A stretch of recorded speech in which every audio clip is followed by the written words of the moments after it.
की कर रहे हैं बीएड फर्स्ट ईयर का जो अपना लैंग्वेज सब्जैक्ट है टीचिंग ऑफ पंजाबी ये अपनी फर्स्ट यूनिट चल रही है ਤੇ ਜਿਹਦੇ ਵਿੱਚ ਆਪਾਂ ਕਰ ਰਹੇ ਹਾਂ ਭਾਸ਼ਾਈ ਕੌਸ਼ਲ ਮਤਲਬ ਲੈਂਗੁਏਜ ਸਕਿੱਲ ਦੀ ਆਪਾਂ ਗੱਲ ਕਰ ਰਹੇ ਹਾਂ ਕਿ ਲੈਂਗੁਏਜ ਦੀਆਂ ਸਕਿੱਲਸ ਕਿਹੜੀਆਂ-ਕਿਹੜੀਆਂ ਹੁੰਦੀਆਂ ਨੇ ਭਾਸ਼ਾ ਨੂੰ ਸਿੱਖਣ ਵਾਸਤੇ ਕਿਹੜੀਆਂ-ਕਿਹੜੀਆਂ ਜਿਹੜੀਆਂ ਸਕਿੱਲਸ ਨੇ ਅਸੀਂ ਉਹਨਾਂ ਨੂੰ ਸਿੱਖਦੇ ਹਾਂ ਜਿਵੇਂ ਆਪਾਂ ਨੂੰ ਪਤਾ ਹੈ ਕਿ ਭਾਸ਼ਾ ਨੂੰ ਸਿੱਖਣ ਵਾਸਤੇ ਆਪਣੀਆਂ 4 ਸਕਿੱਲਸ ਨੇ ਜਿਹਦੇ ਵਿੱਚੋਂ ਆਪਾਂ 3 ਆਲਰੇਡੀ ਕੰਪਲੀਟ ਕਰ ਚੁੱਕੇ ਹਾਂ ਸਭ ਤੋਂ ਪਹਿਲਾਂ ਆਪਾਂ ਸੁਣਨ ਤੇ ਸਮਝਣ ਦੀ ਸਕਿੱਲ ਕੀਤੀ फिर ਆਪਾਂ मौखिक प्रगटा की जी स्किल सी वो की उस तो बाद फिर आप वाचन कौशल या फिर पढ़न कौशल वो किया ते अज आप अपनी 4th स्किल है जी भाषा नूं सीखण दी अपनी 4th स्किल है लिखत कौशल मतलब राइटिंग स्किल अज आप गल करांगे लिखण कौशल की लिखण कौशल की हुंदा गा अपने विचारां नूं दूसरियां दे सामने लिख के पेश करना लिखण कौशल इनू आपां बोलते हैं लिखत कौशल मतलब लिखना जिवें अपनी बाकी स्किल्स जरूरी ने उदां ही किया अपनी जिहड़ी 4th स्किल है अपनी जिहड़ी 4th राइटिंग स्किल है वह भी उन्नी ही जरूरी है सानू किसी भी भाषा नूं चंगी तरीके नाल सीखण लई किसी भी भाषा उत्ते अपनी पकड़ मजबूत बनाउण लई जिवें हुण आपां नूं पता है कि भाषा के 2 रूप ने एक मौखिक ते दूसरा लिखित मौखिक भाषा विच की हुंदा जिहड़ियां साडीआं धुनियां ने जो साडी वर्णमाला है जिहड़ियां ओहदियां धुनियां ने उहनूं आवाज़ां दा रूप दे के आपां अपने जिहड़े विचार है दूसरियां दे अगे प्रगट करदे हां ਉਹਨੂੰ ਆਪਾਂ मौखिक रूप कहने आ ਜਦੋਂ ਆਪਾਂ ਉਹੀ ਧੁਨੀਆਂ ਨੂੰ ਇੱਕ ਆਕਾਰ ਦੇ ਦਿੰਦੇ ਆ ਇੱਕ ਲਿਖਿਤ ਰੂਪ ਦੇ ਦਿੰਦੇ ਆ ਤਾਂ ਉਸ ਟਾਈਮ ਤੇ ਆਪਾਂ ਉਸ ਨੂੰ ਲਿਖਣ ਕੌਸ਼ਲ ਕਹਿੰਦੇ ਆ ਆਪਣੇ ਵਿਚਾਰ ਨੇ ਜਿਹੜੇ ਉਹ ਦੂਸਰਿਆਂ ਦੇ ਸਾਹਮਣੇ ਕੀ ਆ ਆਪਾਂ ਲਿਖ ਕੇ ਪੇਸ਼ ਕਰਦੇ ਆ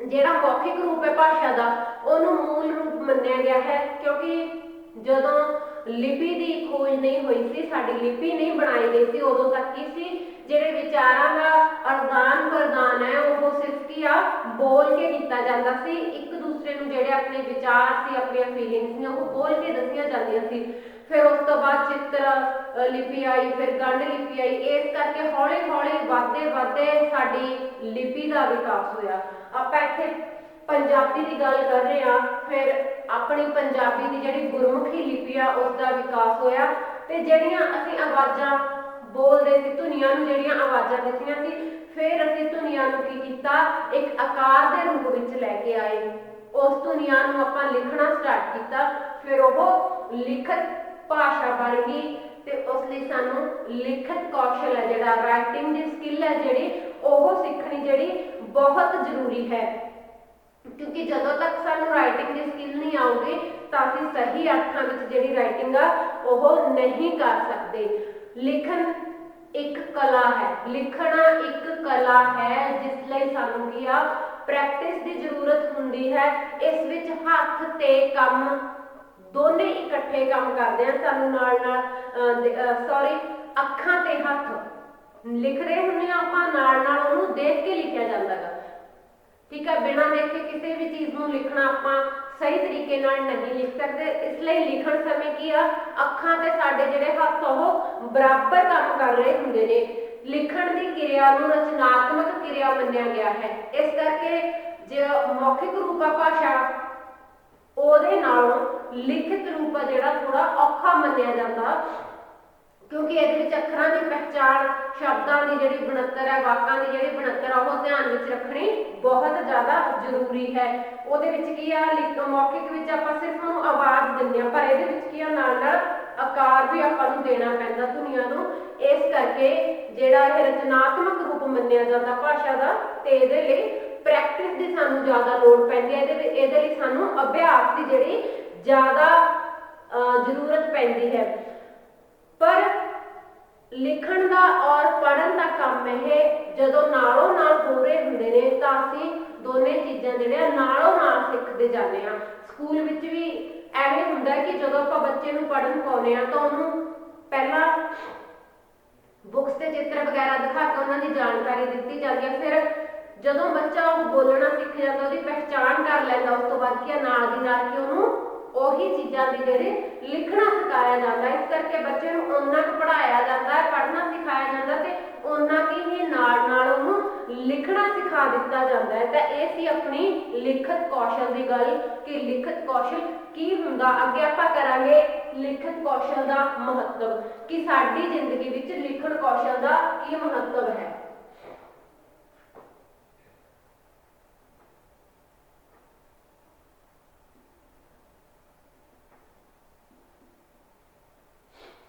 ਲਿਖਣ ਕੌਸ਼ਲ ਦੇ ਆਪਣੇ ਬਹੁਤ ਸਾਰੇ ਮਹੱਤਵ ਨੇ ਕਿਉਂਕਿ ਕਿਸੇ ਵੀ ਚੀਜ਼ ਨੂੰ ਜਦੋਂ ਆਪਾਂ ਸਿੱਖਦੇ ਹਾਂ ਆਪਣੇ ਲਈ ਉਹ ਜ਼ਰੂਰੀ ਬਣਾਇਆ ਜਾਂਦਾ ਕਿ ਤੁਸੀਂ ਇਹ ਚੀਜ਼ ਸਿੱਖਣੀ ਆ ਤਾਂ ਉਹਦੇ ਪਿੱਛੇ ਕੋਈ ਨਾ ਕੋਈ ਰੀਜ਼ਨ ਹੁੰਦਾ ਹੈ, ਕੋਈ ਉਸਦੇ ਏਮਸ ਹੁੰਦੇ ਨੇ, ਕੋਈ ਉਸਦਾ ਮਹੱਤਵ ਹੁੰਦਾ ਗਾ ਕਿ ਅਸੀਂ ਉਸ ਚੀਜ਼ ਨੂੰ ਕਿਉਂ ਸਿੱਖ ਰਹੇ ਹਾਂ। ਸਭ ਤੋਂ ਪਹਿਲਾਂ ਆਪਾਂ ਗੱਲ ਕਰਦੇ ਹਾਂ ਭਾਸ਼ਾ ਉੱਤੇ ਪੂਰਨ ਅਧਿਕਾਰ।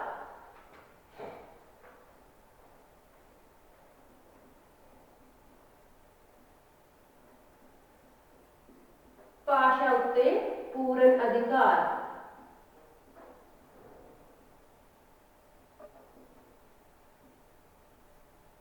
ਭਾਸ਼ਾ ਉੱਤੇ ਪੂਰਨ ਅਧਿਕਾਰ ਕਦੋਂ ਹੁੰਦਾ ਹੈ? ਜਦੋਂ ਆਪਾਂ ਸਾਰੀਆਂ ਸਕਿੱਲਸ ਸਿੱਖ ਲੈਂਦੇ ਹਾਂ, ਜਦੋਂ ਆਪਾਂ ਭਾਸ਼ਾ ਨੂੰ ਬੋਲਣਾ ਵੀ ਸਿੱਖ ਲੈਂਦੇ ਹਾਂ, ਭਾਸ਼ਾ ਨੂੰ ਸਮਝਣਾ ਸਿੱਖ ਲੈਂਦੇ ਹਾਂ, ਭਾਸ਼ਾ ਨੂੰ ਆਪਾਂ ਪੜ੍ਹਨਾ ਸਿੱਖ ਲੈਂਦੇ ਹਾਂ, ਭਾਸ਼ਾ ਨੂੰ ਆਪਾਂ ਲਿਖਣਾ ਸਿੱਖ ਲੈਂਦੇ ਹਾਂ, ਤਾਂ ਭਾਸ਼ਾ ਉੱਪਰ ਆਪਣਾ ਪੂਰਨ ਜਿਹੜਾ ਅਧਿਕਾਰ ਹੈ ਉਹ ਹੋ ਜਾਂਦਾ ਹੈ। ਤਾਂ ਇਸ ਕਰਕੇ ਕਿਸੇ ਵੀ ਭਾਸ਼ਾ ਨੂੰ ਡੂੰਘਾਈ ਨਾਲ ਸਮਝਣ ਲਈ ਜਾਂ ਫਿਰ ਆਪਾਂ ਕਹਿ ਲਈਏ ਕਿ ਉਸ ਉੱਪਰ ਆਪਣੀ ਜਿਹੜੀ ਪਕੜ ਮਜ਼ਬੂਤ ਕਰਨ ਲਈ ਭਾਸ਼ਾ ਨੂੰ ਬੋਲਣ ਦੇ ਨਾਲ ਭਾਸ਼ਾ ਨੂੰ ਸਮਝਣ ਦੇ ਨਾਲ ਭਾਸ਼ਾ ਨੂੰ ਪੜ੍ਹਨ ਦੇ ਨਾਲ ਸਾਨੂੰ ਭਾਸ਼ਾ ਨੂੰ ਲਿਖਣਾ ਆਉਣਾ ਵੀ ਬਹੁਤ ਜ਼ਿਆਦਾ ਜਿਹੜਾ ਜ਼ਰੂਰੀ ਹੈ ਤਾਂ ਕਿ ਅਸੀਂ ਭਾਸ਼ਾ ਦੇ ਕਿਸੇ ਵੀ ਪੱਖ ਤੋਂ ਪਿੱਛੇ ਨਾ ਰਹਿ ਜਾਈਏ। ਇਸ ਕਰਕੇ ਸਾਨੂੰ ਭਾਸ਼ਾ ਨੂੰ ਲਿਖਣਾ ਆਉਣਾ ਬਹੁਤ ਜ਼ਰੂਰੀ ਹੈ। ਅੱਗੇ ਆਪਾਂ ਗੱਲ ਕਰਦੇ ਹਾਂ ਬੌਧਿਕ ਵਿਕਾਸ ਦੀ ਕਿ ਜਦੋਂ ਸਾਨੂੰ ਭਾਸ਼ਾ ਲਿਖਣੀ ਆ ਜਾਂਦੀ ਹੈ ਤਾਂ ਸਾਡਾ ਬੌਧਿਕ ਵਿਕਾਸ ਵੀ ਹੁੰਦਾ ਹੈ। ਬੌਧਿਕ ਵਿਕਾਸ, ਬੌਧਿਕ ਵਿਕਾਸ ਕਿਵੇਂ ਹੁੰਦਾ ਹੈ ਕਿ ਇਸ ਲਈ ਸਾਡੀ ਲਿਖਾਈ ਆਉਣੀ, ਸਾਨੂੰ ਲਿਖਣਾ ਆਉਣਾ ਬਹੁਤ ਹੀ ਜ਼ਿਆਦਾ ਜ਼ਰੂਰੀ ਹੈ ਸਾਡਾ ਬੌਧਿਕ ਵਿਕਾਸ ਕਰਨ ਲਈ। ਇਸ ਨਾਲ ਅਸੀਂ ਆਪਣੇ ਜਿਹੜੇ ਵਿਚਾਰ ਆ ਉਹਨੂੰ ਲਿਖ ਕੇ ਦੂਸਰਿਆਂ ਅੱਗੇ ਪਹੁੰਚਾ ਸਕਦੇ ਹਾਂ ਔਰ ਦੂਸਰਿਆਂ ਦੇ ਜਿਹੜੇ ਲਿਖੇ ਵਿਚਾਰ ਨੇ ਉਹ ਵੀ ਪੜ੍ਹ ਸਕਦੇ ਹਾਂ। ਇਸ ਕਰਕੇ ਸਾਡਾ ਜਿਹੜਾ ਬੌਧਿਕ ਵਿਕਾਸ ਹੈ ਉਹਦੇ ਵਿੱਚ ਜਿਹੜੀ ਸਾਡੀ ਰਾਈਟਿੰਗ ਸਕਿੱਲ ਹੈ ਉਹ ਵੀ ਬਹੁਤ ਸਾਰਾ ਜਿਹੜਾ ਯੋਗਦਾਨ ਪਾਉਂਦੀ ਹੈ ਕਿਉਂਕਿ ਜਿਹੜੇ ਪੁਰਾਣੇ ਮਹਾਂਪੁਰਸ਼ ਸੀ ਜਾਂ ਸਾਡਾ ਪੁਰਾਣਾ ਗਿਆਨ ਸੀ ਉਹ ਜੇਕਰ ਕਿਸੇ ਨੇ ਲਿਖਿਆ ਤਾਂ ਹੀ ਸਾਡੇ ਤੱਕ ਪਹੁੰਚ ਰਿਹਾ ਹੈ, ਤਾਂ ਹੀ ਅਸੀਂ ਉਹਨੂੰ ਪੜ੍ਹ ਪਾ ਰਹੇ ਹਾਂ। ਇਸ ਕਰਕੇ ਕਿਸੇ ਵਿਦਵਾਨ ਦੇ, ਕਿਸੇ ਜਿਹੜੇ ਮਹਾਂਪੁਰਖ ਸੀਗੇ ਉਹਨਾਂ ਦਾ ਜਿਹੜਾ ਗਿਆਨ ਹੈ ਉਹਨੂੰ ਅਸੀਂ ਪ੍ਰਾਪਤ ਕਰ ਸਕਦੇ ਹਾਂ ਜਿਸ ਨਾਲ ਸਾਡਾ ਜਿਹੜਾ ਬੌਧਿਕ ਵਿਕਾਸ ਸੰਭਵ ਹੈ। ਬੌਧਿਕ ਵਿਕਾਸ ਤਾਂ ਹੀ ਹੁੰਦਾ ਜਦੋਂ ਸਾਨੂੰ ਨਵੀਆਂ ਜਾਣਕਾਰੀਆਂ ਮਿਲਦੀਆਂ ਨੇ, ਅਸੀਂ ਕਿਸੇ ਵੀ ਤੱਥ ਨੂੰ, ਕਿਸੇ ਦੇ ਵਿਚਾਰਾਂ ਨੂੰ ਡੂੰਘਾਈ ਨਾਲ ਸਮਝ ਸਕਦੇ ਹਾਂ। ਤਾਂ ਇਹ ਸੀ ਸਾਡੀ ਗੱਲ ਬੌਧਿਕ ਵਿਕਾਸ ਦੀ ਕਿ ਬੌਧਿਕ ਵਿਕਾਸ ਕਿਵੇਂ ਹੁੰਦਾ ਹੈ। ਅੱਗੇ ਆਪਾਂ ਗੱਲ ਕਰਦੇ ਹਾਂ ਸੰਸਕ੍ਰਿਤਿਕ ਜੀਵਨ ਵਿੱਚ ਭਾਗ ਲੈਣ ਲਈ।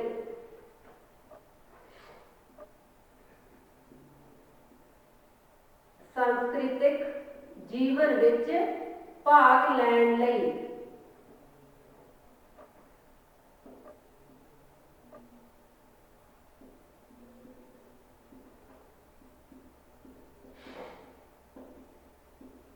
ਸੰਸਕ੍ਰਿਤ ਜੀਵਨ ਵਿੱਚ ਭਾਗ ਲੈਣ ਲਈ ਸਾਨੂੰ ਲਿਖਣ ਦੀ ਕੀ ਜ਼ਰੂਰਤ ਪੈਂਦੀ ਹੈ, ਸਾਨੂੰ ਲਿਖਾਈ ਆਉਣੀ ਕਿਉਂ ਜ਼ਰੂਰੀ ਹੈ। ਇਸ ਤੋਂ ਬਿਨਾਂ ਅਸੀਂ ਨਾ ਤਾਂ ਕਿਸੇ ਨੂੰ ਪੱਤਰ ਲਿਖ ਸਕਦੇ ਹਾਂ, ਨਾ ਕਿਸੇ ਦੇ ਪੱਤਰਾਂ ਦਾ ਜਿਹੜਾ ਜਵਾਬ ਦੇ ਸਕਦੇ ਹਾਂ। ਹੁਣ ਆਪਾਂ ਗੱਲ ਕਰਦੇ ਹਾਂ ਕਈ ਵਾਰੀ ਜਿਵੇਂ ਹੁਣ ਆਪਾਂ ਕਿਸੇ ਜੌਬ ਲਈ ਅਪਲਾਈ ਕਰਨਾ ਤਾਂ ਸਾਨੂੰ ਉਹਦੇ ਲਈ ਇੱਕ ਐਪਲੀਕੇਸ਼ਨ ਲਿਖਣੀ ਪੈਂਦੀ ਹੈ। ਅਸੀਂ ਕਿਤੋਂ ਐਡਵਰਟਾਈਜ਼ਮੈਂਟ ਪੜ੍ਹਦੇ ਹਾਂ, ਕਿਤੇ ਜਿਹੜੀ ਆਪਣੀ ਐਡ ਲਵਾਈ ਹੁੰਦੀ ਉਹ ਚੀਜ਼ਾਂ ਪੜ੍ਹਦੇ ਹਾਂ, ਫਿਰ ਅੱਗੇ ਅਸੀਂ ਅਪਲਾਈ ਕਰਦੇ ਹਾਂ। ਉਹਦੇ ਲਈ ਸਾਨੂੰ ਲੈਟਰ ਲਿਖਣਾ ਪੈਂਦਾ। ਅਸੀਂ ਲੈਟਰ ਪੰਜਾਬੀ ਵਿੱਚ ਲਿਖੀਏ, ਹਿੰਦੀ ਵਿੱਚ ਲਿਖੀਏ, ਚਾਹੇ ਇੰਗਲਿਸ਼ ਵਿੱਚ ਲਿਖੀਏ ਤਾਂ ਸਾਨੂੰ ਉੱਥੇ ਜੁਆਇਨ ਕਰਨ ਤੋਂ ਬਾਅਦ ਵੀ ਅਪੁਆਇੰਟਮੈਂਟ ਲੈਟਰ ਮਿਲਦਾ ਹੈ।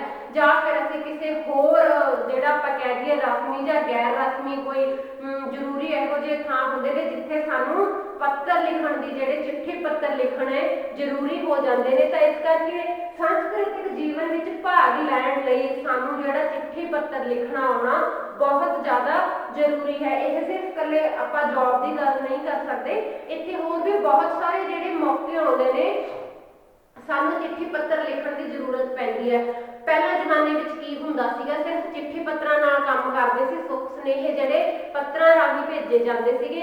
हुण मोबाइल फोन आउण करके असीं फोन करके पर्सन नाल डायरैक्टली गल कर लैंदे आ, पर फिर भी किते ना किते असीं हर टाइम हर गल है जिहड़ी फोन करके नहीं कर सकते। फोन विच भी जिहड़े अपने सोशल नैटवर्क साइट्स ने उत्थे भी असीं मैसेज के थ्रू की आ पर्सन नाल सुनेहा पुछदे आ, एक दूसरे नाल जिहड़े अपने फीलिंग्स ने वो शेयर करदे आ। इसलिए की आ सानूं जदों सांस्कृतिक जीवन की जानकारी लैनी है जां उहदे विच भाग लैना तां भी सानूं की आ लिखना आउणा बहुत ज़्यादा जरूरी है। इस करके सानूं जिहड़ी राइटिंग स्किल है वो सीखनी जरूरी है। अगे आपां गल करदे हां संस्कृति ते सभ्यता की जानकारी।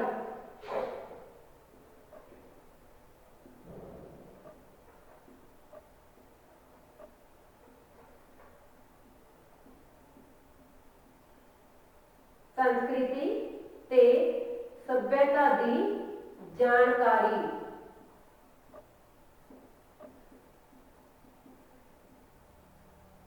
हुण सभ्यता की और संस्कृति की जिहड़ी जानकारी है उहदे ज्ञान लई सानूं लिखण आउण दी की जरूरत पैंदी है। देखो सानूं साडी सभ्यता दी ते सानूं साडी जिहड़ी संस्कृति उहदी जानकारी कित्थों मिलदी आ। कुछ तो चलो अपने बड़े बजुर्ग ने जिहड़े अपने वो दस दिंदे ने, अपने माता पिता या फिर अपने दादा दादी सानूं वो दस दिंदे ने, पर जिहड़ी उस तों भी जिहड़ी पुरानी आपां गल करदे हां ज्ञान दी, तो की आ किताबां विच लिख के सामिया गया है। ਉਹ ਗਿਆਨ ਦੀ ਸਾਨੂੰ ਨੌਲੇਜ ਪੜ੍ਹ ਕੇ ਹੁੰਦੀ ਹੈ।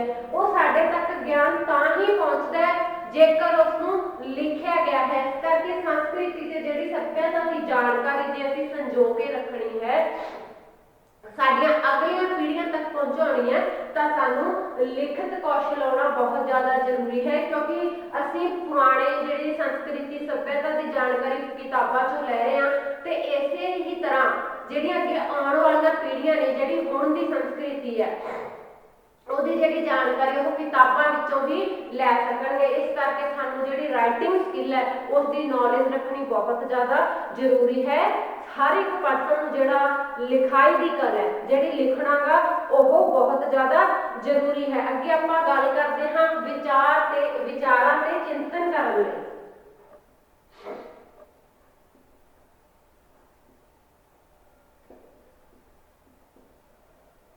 विचारां ते चिंतन लई जिहड़ी लिखत कौशल है जो राइटिंग स्किल आ वो विचारां ते चिंतन करन लई भी विशेष सहायता करता है, क्योंकि असीं किसी भी चीज़ ते चिंतन उदों कर सकते हाँ जदों सानूं चीज़ां याद हुंदियां ने जां साडे कोल आपां कह दईए कि लिखियां होईयां हुंदियां ने, क्योंकि किसी भी चीज़ नूं जां विचार नूं जां जानकारी नूं बहुता टाइम तक ही आपां याद नहीं रख सकते हैं अगर साडे कोल वो रिटन विच नहीं हुंदियां। इस करके विचारां ते चिंतन करन लई भी की है सानूं लिखाई जिहड़ी आउणी जरूरी हुंदी है।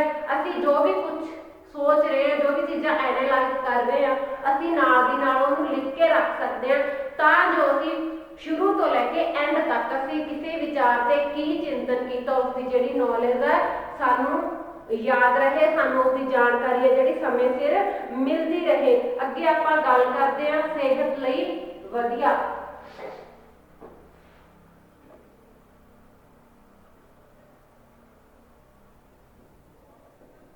सेहत लई फायदेमंद या सेहत लई वधिया।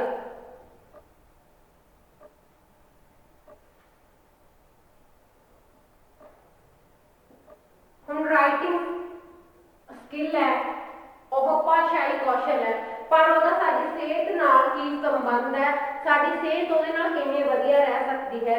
जदों लिखाई दा काम हुंदा गा उदों जिहड़ियां बच्चे दीयां उंगलां ने, बच्चे दीयां हत्थ दीयां मांसपेशियां ने, बच्चे दीयां जिहड़ियां बांह दीयां मांसपेशियां ने वो सारियां की सारियां उस टाइम ते काम करदियां ने।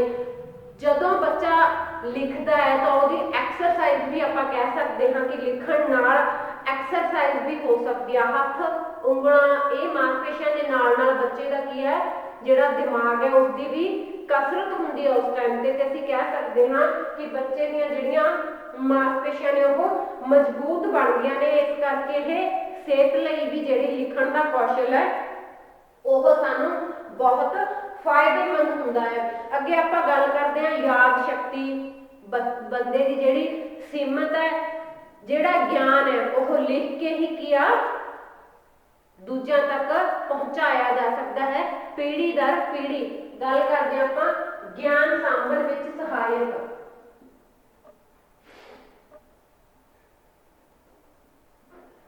ਗਿਆਨ ਦੀ ਸਾਂਭ ਸੰਭਾਲ ਵਿੱਚ सहायक।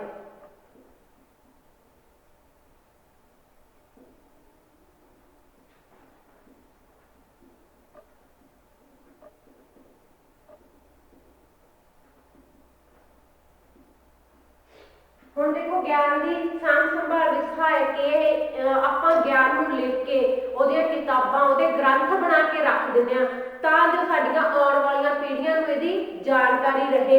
ਕਿਉਂਕਿ ਜਦੋਂ ਆਪਾਂ ਕੋਈ ਗੱਲ ਸੁਣ ਕੇ ਅੱਗੇ ਕਰਦੇ ਆ ਤਾਂ ਕੁਛ ਉਹਦੇ ਵਿੱਚ ਆਪਾਂ ਦੱਸੀ ਹੋਈ ਗੱਲ ਭੁੱਲ ਜਾਂਦੇ ਆ ਤਾਂ ਕੁਛ ਦੋ ਚਾਰ ਆਪਣੇ ਕੋਲੋਂ ਆਈਡੀਆਜ਼ ਉਹਦੇ ਵਿੱਚ ਮਿਕਸ करके अगे दस देने तो जोड़ा एक्चुअल ज्ञान होंगे जोड़ा वास्तविक ज्ञान होंगे किते ना किते ओदा आपस में फर्क पै जाता है। तो इस करके सानू साडा हर तरीके का ज्ञान जोड़ा अगे पीढ़ी दर पहुँचाने में साडी जोड़ा लिखण कौशल है जोड़ा साडा लिखत कौशल है वह बहुत ही ज़्यादा सहायता करता है। असी अपने ज्ञान को किताबां विच साਂਭ के रख सकते हैं ग्रंथां विच साਂਭ के रख सकते हैं तां जो साडा ज्ञान आने वाली पीढ़ियों तक ही सुरक्षित रह सके। इस करके जिहड़ी साडी लिखत कौशल है साडे ज्ञान की साਂਭ संभाल विच भी बहुत ज़्यादा जिहड़ा सहायता वो करती है। अगे आपां गल करते हैं सिक्ख्या प्रणाली की।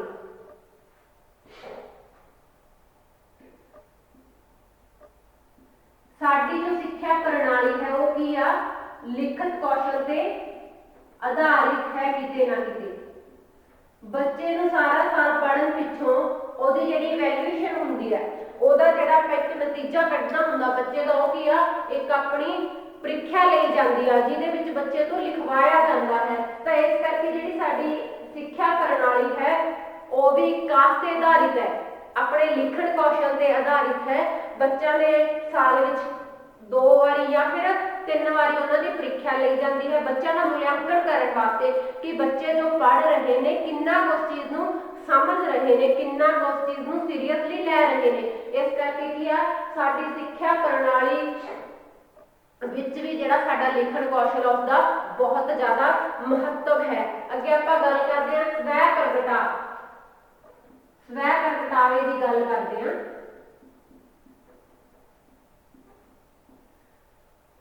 हुण देखो स्वै प्रगटावे किवें शामिल है जिहड़ा अपना लिखण का कौशल है।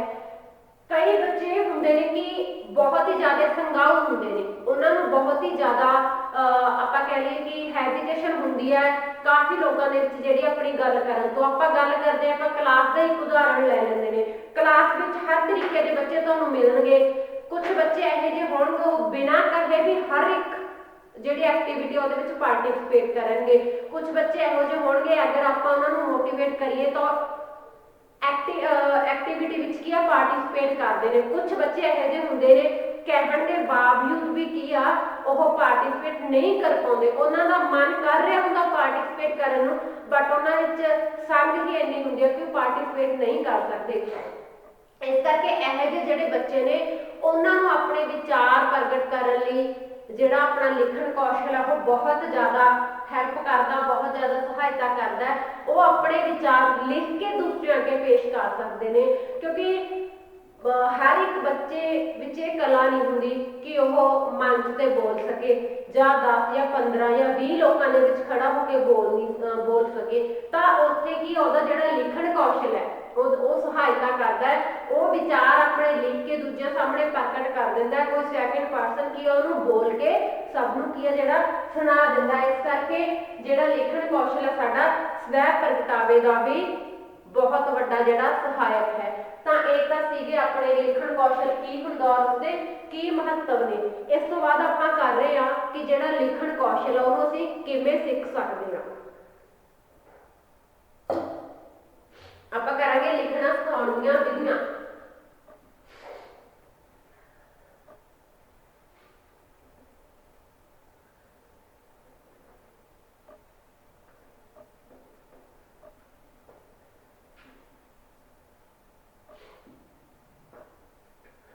देखो भाषा का जिहड़ा कोई भी कौशल है, एक आपां कह दईए कि जो लिसनिंग है ਉਹਨੂੰ ਛੱਡ के बाकी सब ਲਈ ਕੀ ਆਪਾਂ ਨੂੰ थोड़ी बहुती ਜਿਹੜੀ प्रैक्टिस ਉਹ करनी पैंदी है। ਤਾਂ ਜਿਹੜਾ ਲਿਖਣ ਕੌਸ਼ਲ ਹੈ ਇਹਨੂੰ ਰਚਨਾਤਮਕ ਮੰਨਿਆ ਗਿਆ ਹੈ। ਇਹ ਮੌਖਿਕ ਰੂਪ ਨਾਲੋਂ ਔਰ ਵਾਚਨ ਨਾਲੋਂ ਕੀ ਹੈ, ਥੋੜਾ ਜਿਹਾ ਔਖਾ ਹੈ। ਇਹਦੇ ਵਿੱਚ ਬੰਦੇ ਨੂੰ ਮਾਨਸਿਕ ਤੌਰ ਤੇ ਔਰ ਸਰੀਰਕ ਤੌਰ ਤੇ ਤਿਆਰ ਰਹਿਣਾ ਪੈਂਦਾ, ਲਿਖਣ ਵਾਸਤੇ ਤਿਆਰ ਕਰਨਾ ਪੈਂਦਾ ਆਪਣੇ ਆਪ ਨੂੰ। ਆਪਾਂ ਕਰਦੇ ਹਾਂ ਲਿਖਣਾ ਸਿਖਾਉਣ ਦੀਆਂ ਵਿਧੀਆਂ ਜਾਂ ਫਿਰ ਲਿਖਤ ਕੌਸ਼ਲ ਦੀਆਂ ਵਿਧੀਆਂ। ਕਿਹੜੀਆਂ ਕਿਹੜੀਆਂ ਵਿਧੀਆਂ ਨੇ ਜਿਸ ਤਰ੍ਹਾਂ ਕਿ ਅਸੀਂ ਬੱਚੇ ਨੂੰ ਲਿਖਣਾ ਸਿਖਾ ਸਕਦੇ ਹਾਂ। ਸਭ ਤੋਂ ਪਹਿਲਾਂ ਆਪਾਂ ਗੱਲ ਕਰਦੇ ਹਾਂ, ਜਿਵੇਂ ਪਿੱਛੇ ਗੱਲ ਕੀਤੀ ਸੀ ਕਿ ਇਹ ਰਚਨਾਤਮਕ ਕਾਰਿਆ ਜਿਹੜਾ ਲਿਖਣਾ, ਇਹਦੇ ਵਿੱਚ ਕੀ ਆ, ਹੱਥ ਤੇ ਅੱਖਾਂ ਦੋਨੋਂ ਨਾਲ ਨਾਲ ਕੰਮ ਕਰਦੇ ਨੇ ਤੇ ਉਨਾ ਹੀ ਜ਼ੋਰ ਹੈ ਜਿਹੜਾ ਦਿਮਾਗ ਤੇ ਪੈਂਦਾ ਬੱਚੇ ਦਾ। ਤਾਂ ਇਸ ਕਰਕੇ ਜਦੋਂ ਵੀ ਲਿਖਣਾ ਸਿਖਾਉਣਾਗਾ ਤਾਂ ਬੱਚੇ ਨੂੰ ਸਾਨੂੰ ਮਾਨਸਿਕ ਤੌਰ ਤੇ ਵੀ ਤਿਆਰ ਕਰਨਾ ਪੈਂਦਾ, ਸਾਨੂੰ ਬੱਚੇ ਨੂੰ ਸਰੀਰਕ ਤੌਰ ਤੇ ਵੀ ਤਿਆਰ ਕਰਨਾ ਪੈਂਦਾ ਬੱਚੇ ਨੂੰ ਲਿਖਣ ਕੌਸ਼ਲ ਦਾ ਜਿਹੜਾ ਵਿਕਾਸ ਕਰਨ ਵਾਸਤੇ। ਪਰ ਕਈ ਲੋਕਾਂ ਦਾ ਮੰਨਣਾ ਕਿ ਸਾਨੂੰ ਬੱਚੇ ਨੂੰ ਪਹਿਲਾਂ ਸਿਰਫ ਪੜ੍ਹਨਾ ਔਰ ਬੋਲਣਾ ਸਿਖਾਉਣਾ ਚਾਹੀਦਾ ਹੈ, ਔਰ ਜਿਹੜੀ ਇਹ ਲਿਖਣ ਦੀ ਕਲਾ ਇਹ ਜਦੋਂ ਬੱਚਾ ਪੂਰਾ ਪਰਿਪੱਕ ਹੋ ਜਾਵੇ ਆਪਣੇ ਮੌਖਿਕ ਪ੍ਰਗਟਾਅ ਤੇ ਆਪਣੇ ਵਾਚਨ ਕੌਸ਼ਲ 'ਚ, ਤਾਂ ਉਸ ਤੋਂ ਬਾਅਦ ਕੀ ਹੈ, ਸਾਨੂੰ ਉਹਨੂੰ ਫੇਰ ਲਿਖਣਾ ਸਿਖਾਉਣਾ ਚਾਹੀਦਾ ਹੈ। ਸਾਨੂੰ ਲਿਖਣਾ ਔਰ ਪੜ੍ਹਨਾ ਜਿਹੜਾ ਇਹ ਕੰਮ ਆ ਉਹ ਨਾਲੋਂ ਨਾਲ ਨਹੀਂ ਕਰਨਾ ਚਾਹੀਦਾ, ਕਿਉਂਕਿ ਇਹ ਜਿਹੜਾ ਇੱਕ ਔਖਾ ਤਰੀਕਾ ਹੈ ਬੱਚੇ ਲਈ, ਛੋਟੇ ਬੱਚੇ ਲਈ ਇੱਕ ਔਖਾ ਕੰਮ ਹੈ ਲਿਖਣਾ। ਜੋ ਆਪਣੇ ਮਹਾਤਮਾ ਗਾਂਧੀ ਸਨ, ਮਹਾਤਮਾ ਗਾਂਧੀ ਨੇ ਵੀ ਇਸ ਗੱਲ ਦਾ ਵਿਰੋਧ ਕੀਤਾ ਹੈ ਕਿ ਬੱਚੇ ਨੂੰ ਡਾਇਰੈਕਟ ਲਿਖਣਾ ਸਿਖਾਇਆ ਜਾਵੇ। ਉਹਨਾਂ ਦਾ ਕਹਿਣਾ ਹੈ ਕਿ ਬੱਚੇ ਨੂੰ ਲਿਖਣ ਤੋਂ ਪਹਿਲਾਂ ਚਿੱਤਰਕਲਾ ਸਿਖਾਈ ਜਾਣੀ ਚਾਹੀਦੀ ਹੈ। ਬੱਚੇ ਨੂੰ ਆਪਣੇ ਮਾਨਸਿਕ ਪੱਧਰ ਦੇ ਅਕੋਰਡਿੰਗ, ਆਪਣੇ ਉਸਦੇ ਮਾਨਸਿਕ ਪੱਧਰ ਦੇ ਅਨੁਸਾਰ ਬੱਚੇ ਨੂੰ ਆਪਣੇ ਜੋ ਵੀ ਦਿਮਾਗ ਵਿੱਚ ਆਉਂਦਾ ਗਾ, ਜਿਹੋ ਜਿਹਾ ਵੀ ਚਿੱਤਰ ਉਹ ਬਣਾ ਸਕਦਾ, ਉਹ ਜਿਹਾ ਜਿਹੜਾ ਚਿੱਤਰ ਹੈ ਉਸ ਨੂੰ ਉਸ ਬਣਾਉਣ ਦੀ ਸਹਾਇਤਾ ਕਰਨੀ ਚਾਹੀਦੀ ਹੈ। ਬੱਚੇ ਨੂੰ ਚਿੱਤਰ ਬਣਾਉਣ ਵਿੱਚ ਜਿਹੜਾ ਕੀ ਹੈ ਪ੍ਰੇਰਿਤ ਕਰਨਾ ਚਾਹੀਦਾ ਹੈ। ਇਸ ਕਰਕੇ ਜਦੋਂ ਬੱਚਾ ਛੋਟੀਆਂ ਛੋਟੀਆਂ ਆਕਰਤੀਆਂ, ਉਹ ਆਕਰਤੀਆਂ ਚਾਹੇ ਕੋਈ ਸਾਰਥਕ ਸ਼ਬਦਾਂ ਦੀਆਂ ਹੋਣ ਚਾਹੇ ਨਿਰਾਰਥਕ, ਚਾਹੇ ਉਹ ਸ਼ਬਦ ਚਿੱਤਰਾਂ ਦਾ ਕੋਈ ਸਪੈਸੀਫਿਕ ਅਰਥ ਨਿਕਲੇ ਚਾਹੇ ਨਾ, ਪਰ ਜਦੋਂ ਬੱਚਾ ਉਹ ਚਿੱਤਰ ਬਣਾਉਣ ਵਿੱਚ ਇੰਟਰਸਟ ਲੈਣ ਲੱਗ ਜਾਂਦਾ, ਉਹ ਚਿੱਤਰ ਬਣਾਉਣ ਵਿੱਚ ਪਰਿਪੱਕ ਹੋ ਜਾਂਦਾ, ਤਾਂ ਉਸ ਤੋਂ ਬਾਅਦ ਬੱਚੇ ਨੂੰ ਮਾਨਸਿਕ ਤੌਰ ਤੇ ਸਰੀਰਕ ਤੌਰ ਤੇ ਤਿਆਰ ਕਰ ਲੈਣਾ ਚਾਹੀਦਾ ਹੈ, ਤਾਂ ਕਿ ਬੱਚੇ ਨੂੰ ਜਿਹੜਾ ਲਿਖਣ ਦੀ ਕਲਾ ਹੈ, ਜਦੋਂ ਲਿਖਣਾ ਸਿੱਖਦਾ ਉਹਦੇ ਵਿੱਚ ਕੋਈ ਦਿੱਕਤ ਨਾ ਆਵੇ। ਤਾਂ ਬੱਚੇ ਨੂੰ ਸਟੈਪ ਬਾਈ ਸਟੈਪ ਸਾਨੂੰ ਲਿਖਣਾ ਸਿਖਾਉਣਾ ਚਾਹੀਦਾ ਹੈ। ਸਭ ਤੋਂ ਪਹਿਲਾਂ ਜੇਕਰ ਆਪਾਂ ਗੱਲ ਕਰੀਏ ਤਾਂ ਬੱਚੇ ਨੂੰ ਜੋ ਵਰਣਮਾਲਾ ਹੈ, ਇੱਕ ਇੱਕ ਅੱਖਰ ਕਰਕੇ ਬੱਚੇ ਨੂੰ ਸਿਖਾਉਣਾ ਚਾਹੀਦਾ ਹੈ। ਤਾਂ ਸਭ ਤੋਂ ਪਹਿਲਾਂ ਆਪਾਂ ਗੱਲ ਕਰਦੇ ਹਾਂ ਕਿ ਬੱਚੇ ਨੂੰ ਕੀ ਸਿਖਾਉਣਾ ਚਾਹੀਦਾ ਹੈ। ਜਿਹੜੀ ਸਭ ਤੋਂ ਪਹਿਲਾਂ ਵਿਧੀ ਹੈ ਆਪਾਂ ਉਹਦੀ ਗੱਲ ਕਰਦੇ ਹਾਂ, ਵਰਣਮਾਲਾ ਵਿਧੀ।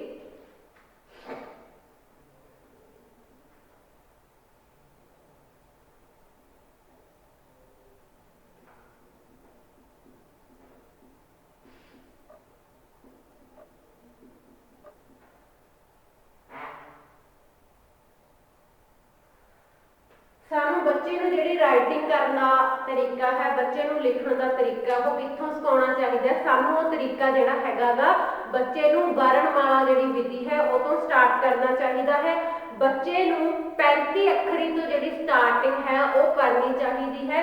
ਬੱਚੇ ਨੂੰ ਇੱਕ ਇੱਕ ਜਿਹੜਾ ਅੱਖਰ ਹੈ ਉਸ ਦੀ ਜਾਣਕਾਰੀ ਦੇਣੀ ਚਾਹੀਦੀ ਹੈ। ਪਹਿਲਾਂ ਜਿਹੜੇ ਸਿੰਪਲ ਅਕਸ਼ਰ ਨੇ, ਜਿਹੜੇ ਸਿੰਗਲ ਅੱਖਰ ਨੇ, ਬੱਚੇ ਨੂੰ ਉਹ ਲਿਖਣੇ ਸਿਖਾਉਣੇ ਚਾਹੀਦੇ ਨੇ। ਉਸ ਤੋਂ ਬਾਅਦ ਜਾ ਕੇ ਬੱਚੇ ਨੂੰ ਕੀ ਆ, ਮਾਤਰਾਵਾਂ ਦੀ ਜਿਹੜੀ ਜਾਣਕਾਰੀ ਹੈ ਉਹ ਦੇਣੀ ਚਾਹੀਦੀ ਹੈ। ਉਸ ਤੋਂ ਬਾਅਦ ਫਿਰ ਅੱਖਰਾਂ ਦੇ ਨਾਲ ਮਾਤਰਾਵਾਂ ਲਗਾ ਕੇ ਜਿਹੜੇ ਅੱਖਰ ਨੇ ਉਹ ਬਣਾਉਣੇ ਚਾਹੀਦੇ ਨੇ। ਪਹਿਲਾਂ ਬਿਨਾਂ ਮਾਤਰਾ ਦੇ ਅੱਖਰ ਤੇ ਅੱਖਰਾਂ ਦਾ ਜਿਹੜਾ ਜੋੜ ਸਿਖਾਇਆ ਜਾਵੇ, ਉਸ ਤੋਂ ਬਾਅਦ ਮਾਤਰਾਵਾਂ ਦੀ ਜਾਣਕਾਰੀ ਦਿੱਤੀ ਜਾਵੇ, ਫਿਰ ਮਾਤਰਾ ਲਗਾ ਕੇ ਜਿਹੜੇ ਅੱਖਰਾਂ ਦੇ ਜਿਹੜੇ ਛੋਟੇ ਛੋਟੇ ਸ਼ਬਦ ਬਣਾਏ ਜਾਣ। ਇਸ ਕਰਕੇ ਪਹਿਲਾਂ ਬੱਚੇ ਨੂੰ ਸੌਖਾ ਜਿਹੜਾ ਸ਼ਬਦ ਹੈ, ਸ਼ਬਦ ਬਣਤਰ ਹੈ ਉਹ ਸਿਖਾਈ ਜਾਵੇ। ਉਸ ਤੋਂ ਬਾਅਦ ਕੀ ਹੈ, ਜਿਹੜੀ ਔਖੇ ਜਿਹੜੇ ਸ਼ਬਦ ਹੁੰਦੇ ਨੇ ਉਹਨਾਂ ਦੀ ਜਾਣਕਾਰੀ ਦਿੱਤੀ ਜਾਵੇ। ਬਹੁਤ ਸਾਰੇ ਲੋਕ ਆ ਜਿਹੜੇ ਉਹ ਇਸ ਵਿਧੀ ਨੂੰ कर्मात्मक मानते हैं कि एक कारण वाइज चलती है और एक विज्ञानिक है, क्योंकि हर एक स्कूल में जोड़ा यही कर्म है जोड़ा बच्चे को सिखाया जाता है। वर्णमाला की जानकारी दी जाती है, वर्णमाला सिखाई जाती है, फिर शब्द बनाने सिखाए जाते हैं।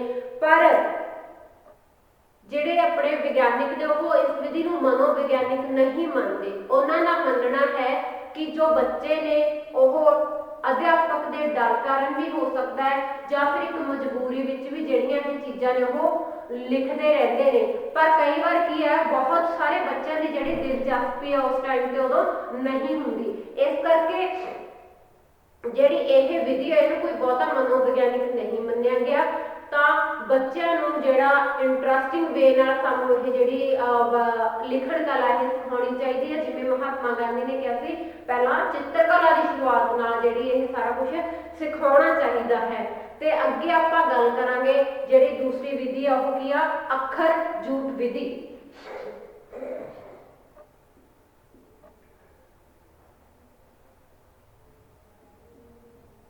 ਅੱਖਰ ਜੂਟ विधि ये भी बिल्कुल जिवें आपां पिछे गल कीती कि वर्णमाला सिखाई जाती है, वर्णमाला की तरह ही यह विधि है।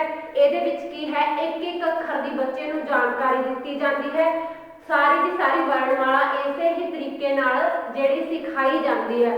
पर ये की कीता जाता है, ये अखरां दे जिहड़े इतना जूट बना लए जाते हैं, अखरां दे जुट बना लए जाते हैं कि अखरां दे जिहड़े सेम शेप के जिहड़े अखर ने बच्चों को वो सिखाने की कोशिश की जाती है। जेकर आपां गल करिए कि इन्हां दे जुट किवें बनाए जाते हैं, जिवें हाहा, रारा, गग्गा, सस्सा, मम्मा, सारे अखरां की जिहड़ी शेप आ वो लगभग इक्को जी है। इस करके इन्हां जिहड़ी अखरां दे जुट ने पहलां इहो जिहे अखर लिखने सिखाए जाते हैं। फिर आपां जिवें गल करदे हां पप्पा, खखा, दद्दा,